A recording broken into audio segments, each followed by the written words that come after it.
Bagal services सुरक्षितेची खरी साथ आरोग्य विमा, वाहन विमा, टर्म इन्शुरन्स, जीवन विमा, म्युच्युअल फंड, गुंतवणूक, सर्व कंपन्यांची विमा व क्लेम सुविधा. आमचा पत्ता shop number 26, metro complex, Kuldan road, Karjat. संपर्क क्रमांक 9011400903. एक वेळ अवश्य भेट द्या. बागल सर्व्हिसेस, तुमच्या आर्थिक सुरक्षितेचा विश्वासू साथीदार.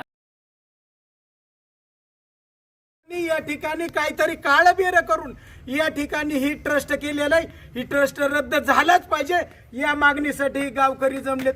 चाललंय काय, गोदड महाराजांना लिमिटेड ठेवायचं काम चाललंय. गोदड महाराजांच्या मंदिरामध्ये लोक येत नाहीत. मागे एक अन्नछत्र, पुढे एक अन्नछत्र, दोन्ही बंद करून टाका अन्नछत्र. गोदड महाराजांना नगर पंचायत पुरतं या ठिकाणी मर्यादित ठेवू नये. त्याच पद्धतीने पाठीमागची जागा पंचांची बळकिवली, दिंड्या वेगवेगळ्या झाल्या, गावात वेगवेगळं सगळं व्हायला लागलंय. ती करा. राजकारणाची जोडे गावाच्या बाहेर ठेवा, मंदिराच्या बाहेर ठेवा. आणि गोदड महाराजांनी ज्या पद्धतीने जग तारण्याची क्षमता होती, गोदड महाराज सगळ्यांसाठी ठेवा. ज्याचं मतदान माळंगीला आहे, जो माळंगीचा रहिवासी, तो व्यक्ती ह्या यादीमध्ये कसा आला? हे धर्मदायुक्त आयुक्तांनी तर आमचं म्हणणं आहे, लोकांना मंदिरामध्ये येऊ द्या, लोकांना मंदिरामध्ये या ठिकाणी दर्शन घेऊ द्या. मंदिरामध्ये बॅनर, दोन्ही बॅनर असतील ती काढून टाका गोदड महाराजांच्या मंदिरातले. फक्त फोटो गोदड महाराजाच ठेवा. फक्त गोदड महाराजांची समाधी या ठिकाणी दर्शनाला ठेवा. गोदड महाराजांच्या मंदिरावरती विळखा टाकण्याचं काम चालू आहे. गोदड महाराजांना या ठिकाणी भक्त कमी करण्याची या ठिकाणी काम चालू. एवढीच गोदड महाराज चरणी प्रार्थना. याच्यातून महाराजांना मुक्त करा. समोर आज आपण सगळे ग्रामस्थ उपोषण करताय, आंदोलन करताय, नेमकं काय कारण आहे, कशामुळे? संत श्री सद्गुरू गोदड महाराजांच्या समाधी मंदिरापुढं शपथपूर्वक कर्जत पंचक्रोशीतील सर्व नागरिक या ठिकाणी जमलेत. ज्या संत सद्गुरू गोदड महाराजांनी जग तारका हा ग्रंथ लिहिला, ज्या संत सद्गुरू गोदड महाराजांच्या ग्रंथामध्ये जग तारण्याची क्षमता होती, त्या संत सद्गुरू गोदड महाराजांना नगर पंचायत पुरतं मर्यादित ठेवण्याचं काम काही मंडळी करतायत. त्याचा निषेध करण्यासाठी या ठिकाणी आम्ही सगळे जमलो. खऱ्या अर्थानं या ठिकाणी पाहतो की सद्गुरू गोदड महाराजांच्या रथयात्रा उत्सव असेल, पालखी सोहळा असेल, या ठिकाणी दिंडी सोहळा असेल, किंवा संत सद्गुरू गोदड महाराजांच्या जी गावात निघणारी पालखी असेल, याच्यामधले सगळे जी काय प्रमुख मानकरी असतील, ती उटेकऱ्यापासून ती सगळे चौरीवाल्यापासून ती सगळेजण या सगळ्या गावातल्यांना, आणि सगळ्यात महत्त्वाचं सद्गुरू गोदड महाराज हयात असताना ज्या गोदड महाराजांनी स्वतःची सेवा ज्या काकड्यांच्या परिवाराच्या माध्यमातून स्वतः करून घेतली, त्या काकडे परिवाराला गोदड महाराजांनी एक वरदान दिलं होतं.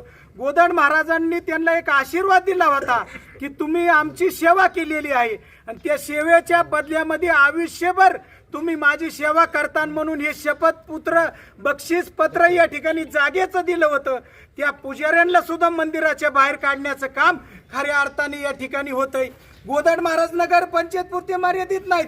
गोदड महाराज हे वज्रेश्वरी, कोहळा, हैदराबाद, फलटण, ठाणे, महाराष्ट्राच्या सगळ्या कोपऱ्यामध्ये, देशाच्या कोपऱ्यामध्ये गोदड महाराजांचे शिष्य आहेत. त्याच्यामुळे गोदड महाराजांना नगर पंचायत पुरतं या ठिकाणी मर्यादित ठेवू नये. त्याच पद्धतीने पाठीमागची जागा पंचांची बळकिवली, दिंड्या वेगवेगळ्या झाल्या, गावात वेगवेगळं सगळं व्हायला लागलंय. ही निषेध करण्यासाठी आम्ही या ठिकाणी जमलोय. म्हणून हात जोडून आमची एवढीच विनंती की जी काय करायचं ती करा. राजकारणाची जोडे गावाच्या बाहेर ठेवा, मंदिराच्या बाहेर ठेवा. आणि गोदड महाराजांनी ज्या पद्धतीने जग तारण्याची क्षमता होती, गोदड महाराज सगळ्यांसाठी ठेवा, सगळ्या जाती धर्माच्या लोकांसाठी ठेवा. एकाच कुटुंबातलं ट्रस्ट या ठिकाणी झालंय, त्याच्यात आठ टाकली की या ठिकाणी आठ टाकली की नगर पंचायत हद्दीमधले लोक फक्त घ्यावात. मग नगर पंचायत हद्दीमधले लोक घ्यायचे, तर याच्यामध्ये ज्याचं मतदान माळंगीला आहे, जो माळंगीचा रहिवासी, तो व्यक्ती ह्या यादीमध्ये कसा आला? हे धर्मदायुक्त आयुक्तांनी या ठिकाणी काहीतरी काळबेर करून या ठिकाणी ही ट्रस्ट केलेलं आहे. ही ट्रस्ट रद्द झालाच पाहिजे या मागणीसाठी गावकरी जमलेत. चाललंय काय, गोदड महाराजांना लिमिटेड ठेवायचं काम चाललंय. गोदड महाराजांच्या मंदिरामध्ये लोक येत नाहीत. मागे एक अन्नछत्र, पुढे एक अन्नछत्र, दोन्ही बंद करून टाका अन्नछत्र, आमचं म्हणणं आहे. लोकांना मंदिरामध्ये येऊ द्या, लोकांना मंदिरामध्ये या ठिकाणी दर्शन घेऊ द्या. हा? मंदिरामध्ये बॅनर, दोन्ही बॅनर असतील ती काढून टाका गोदड महाराजांच्या मंदिरातले. फक्त फोटो गोदड महाराजाच ठेवा, फक्त गोदड महाराजांची समाधी या ठिकाणी दर्शनाला ठेवा. गोदड महाराजांच्या मंदिरावरती विळखा टाकण्याचं काम चालू आहे. गोदड महाराजांना या ठिकाणी भक्त कमी करण्याचे या ठिकाणी काम चालू आहे. एवढीच गोदड महाराज चरणी प्रार्थना, याच्यातून महाराजांना मुक्त करा.